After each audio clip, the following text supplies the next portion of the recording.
On arrive maintenant à l'entretien avec notre invité de la page culture. Bienvenue, Monsieur Ludovic Ipou. Merci, madame. On vient de voir le lancement de la 38e édition du Popo Carnaval. Oui. Il s'agit de la culture. Tout à fait. Alors, en quoi le Popo Carnaval est lié au développement, peut contribuer au développement?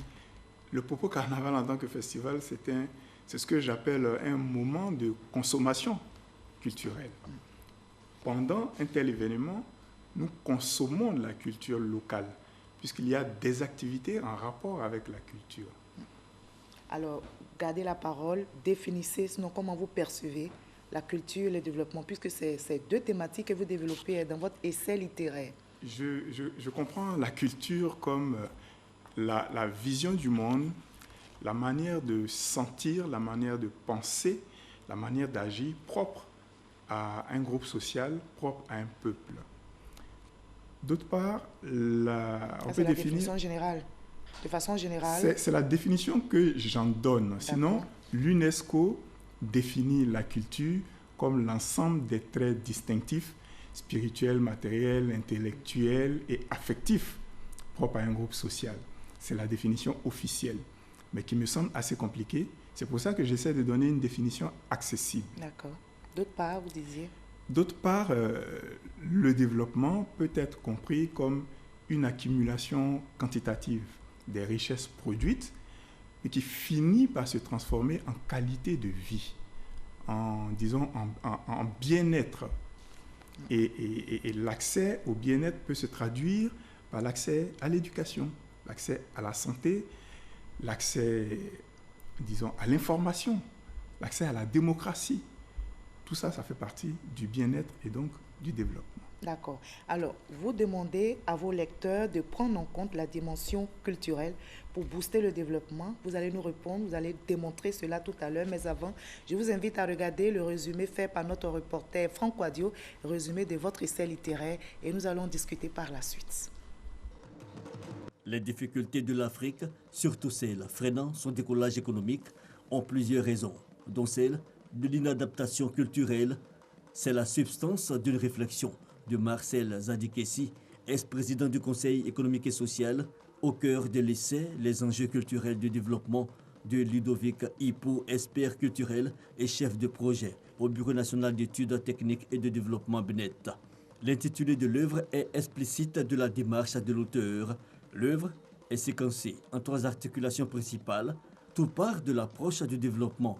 La Côte d'Ivoire a ouvert son économie, ce qui a développé des contradictions culturelles, des contradictions liées d'ailleurs à l'option capitaliste et à l'héritage culturel de la colonisation. Mais la pensée se veut structurée en donnant des pistes pour l'adoption d'une approche culturelle du développement de la Côte d'Ivoire s'appuyant sur l'exemple japonais. 160 pages de démarche didactique, tout en se gardant de jouer les donneurs de leçons. Ludovic Ipou questionne notre histoire et interroge l'avenir au moyen de recettes puisées dans nos traditions. Alors, Monsieur Ludovic Ipou, dans votre ouvrage, vous relevez que la culture peut être un facteur de réussite ou d'échec des projets de développement. Alors, expliquez-nous d'abord comment la culture peut-elle contribuer à la réussite des projets de développement? Parce que moi, je suis bien optimiste.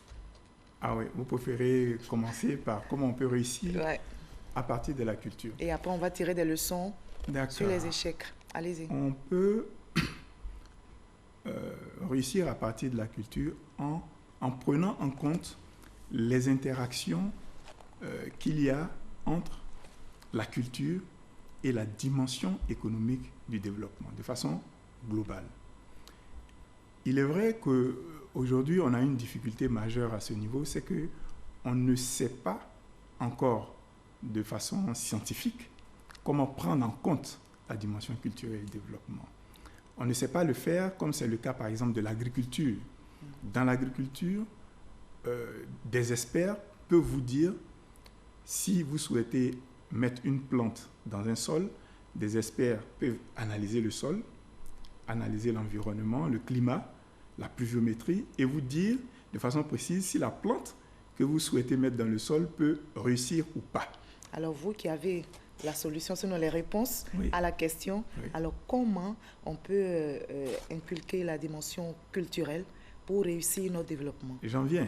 Je voulais d'abord poser le problème et dire que nous sommes, dans l'état actuel des choses, à un niveau de recherche qui ne nous permet pas de dire avec autorité comment prendre en compte la dimension culturelle et développement. D'accord. Mais je fais une suggestion. Et la suggestion que je fais, c'est de dire qu'il faut élever le niveau de consommation culturelle. C'est mon opinion. D'accord. Il faut élever le niveau de consommation culturelle. Qu'est-ce que cela veut dire? Premièrement, il faut régler les comportements anti-économiques qui sont susceptibles de freiner la croissance. D'accord. Quels sont ces comportements anti-économiques? Nous avons, par exemple, notre rapport au temps. Notre rapport au temps, on n'a pas peur d'être en retard. Vous parlez des Africains. Oui, Quand on lit oui, votre je parle ouvrage, de notre culture. Vous visez les Africains. Je parle d'abord de la Côte d'Ivoire que je connais mieux. D'accord. Qui est un pays africain. Oui, qui est un pays africain. On n'est pas dérangé par les retards. On arrive en retard au travail, on commence les réunions en retard. Même des cérémonies officielles commencent en retard. Parce que nous avons un rapport au temps qui fait que nous n'avons pas de pression. Or, ce rapport au temps influence négativement notre rapport au travail. Quand vous prenez l'Afrique traditionnelle, dans l'Afrique traditionnelle, nous avons une culture de type communautaire où la solidarité est très forte. Et ce qui soutient cette culture-là, c'est une économie de subsistance qui est essentiellement orientée vers la consommation domestique. Dans ce cadre-là, on n'a pas de pression parce qu'on n'est pas en compétition. Parce qu'on est solidaire. Oui. Le bien de l'autre m'appartient ou bien? Par exemple, j'en viens. Lorsque il y a un décès, par exemple, on arrête le travail au village.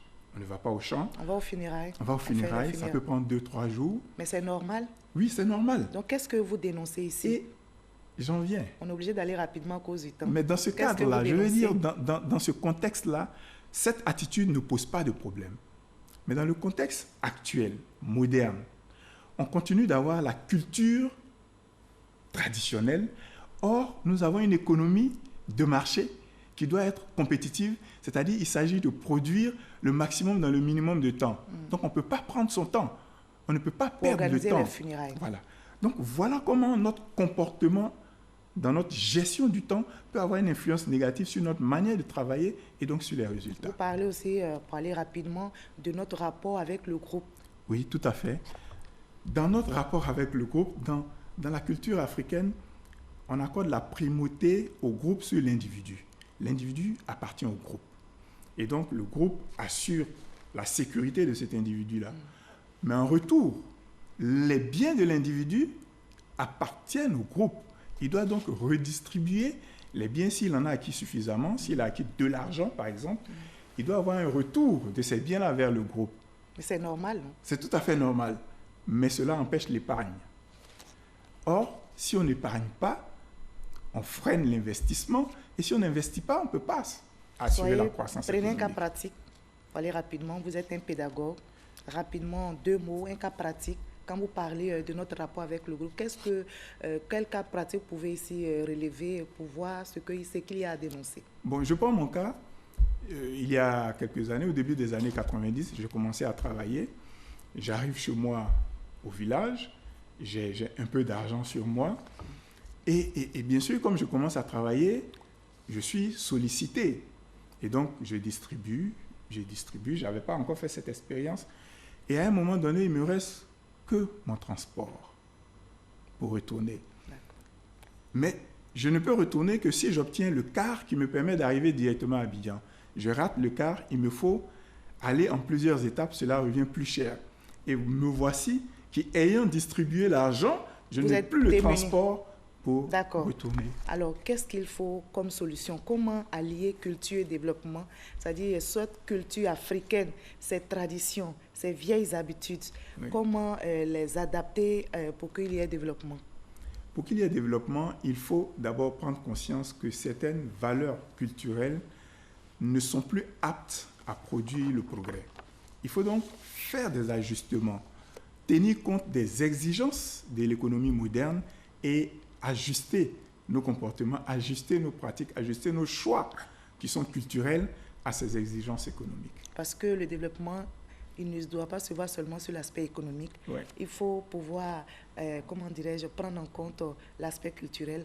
Donc, pouvoir tenir compte de toutes ces exigences. Merci beaucoup, Monsieur Ludovic Ipou. Merci d'avoir été avec nous. On ne peut pas tout dire ici. Oui. Alors, cette œuvre est recommandée, les enjeux culturels du développement. C'est votre premier essai littéraire. Tout à fait. Merci beaucoup d'avoir été avec nous. Vous êtes enseignant et vous avez viré au BNETS. Et donc, vous contribuez de manière culturelle au développement de la Côte d'Ivoire. Merci beaucoup d'avoir été notre invité de la page culture de ce 20h.